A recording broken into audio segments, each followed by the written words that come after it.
வாங்க சிக்கன் குழம்பு வைக்கலாம். அரைச்சி விட்டு சிக்கன் குழம்பு வைக்கலாம். இஞ்சி, பூண்டு, 3 வெங்காயம், மீடியம் சைஸ் வெங்காயம், தக்காளி, மிளகு, ஒரு அரை ஸ்பூன் மிளகு போட்டுக்கலாம். லவங்கம், பட்டை, చిత్తూరు స్టైల్ అరచబెట్టే చికెన్ குழம்பு చేస్తామా? இந்த மாதிரி அரைச்சிக்கலாம். இதுக்கு நீங்கள் தனியாக சிக்கன் மசாலா, குழம்பு மசாலா அது எதுவுமே போடாதீங்க. நான் போட்டதை மட்டும் போட்டு நீங்கள் சிக்கன் குழம்பு வைங்க, அப்படி இருக்கும். கேஸ் வேறு காலி ஆயிடுச்சுங்க. இன்றைக்கி தான் வரும். சரி, நம்ம இந்த ஸ்டைலில் செஞ்சுக்கலாம். இன்றைக்கி இது கூட தாங்க நம்ம சமையலெல்லாம் செய்யணும்.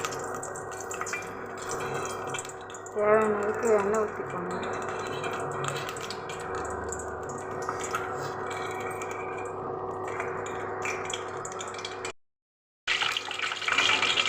மசாலா போட்டுக்கலாம். பச்சை வாசனை போகிறது நல்லா வதக்கலாங்க. நம்ம இந்த மசாலா எந்த அளவுக்கு நம்ம வதக்குறோமோ அந்த அளவுக்கு டேஸ்ட் வரும்.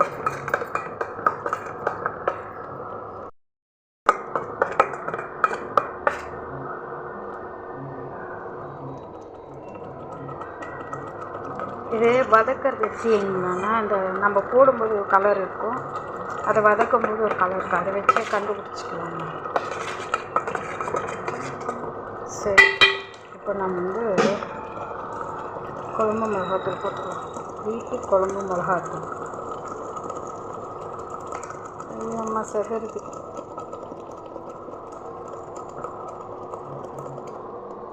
ஒன்று, 2,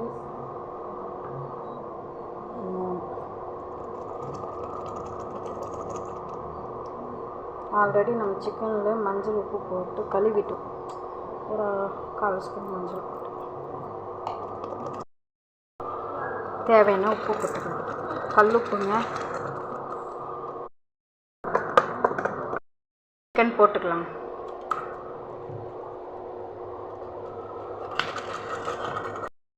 பண்ணிக்கலாம்.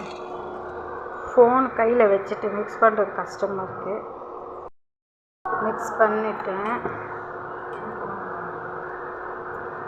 பார்க்க எவ்வளோ சூப்பராக இருக்குல்ல. குழம்பு செம டேஸ்ட்டாக இருக்குங்க.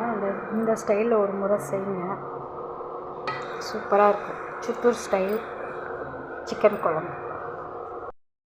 கழுவி இந்த தண்ணி இதில் ஊற்றிக்கலாங்க. கொஞ்சம் நிறையவே ஊற்றிக்கோங்க. அப்போ தான் காலைல டிஃபனுக்கு, மத்தியானம் லஞ்சுக்கு, நைட்டு டிஃபனுக்கு சேர்ந்த மாதிரி வைக்க முடியும். தண்ணியை வச்சுக்கலாம். குழம்பு நல்லாயிருக்கும்.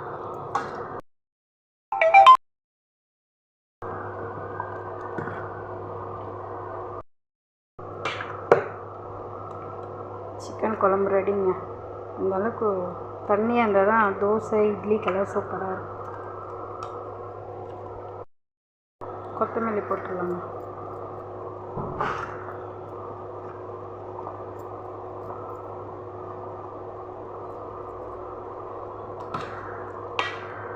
ரெண்டு நிமிஷம், இல்லைன்னா பச்சை கொத்தமல்லி வாசனை வரும்.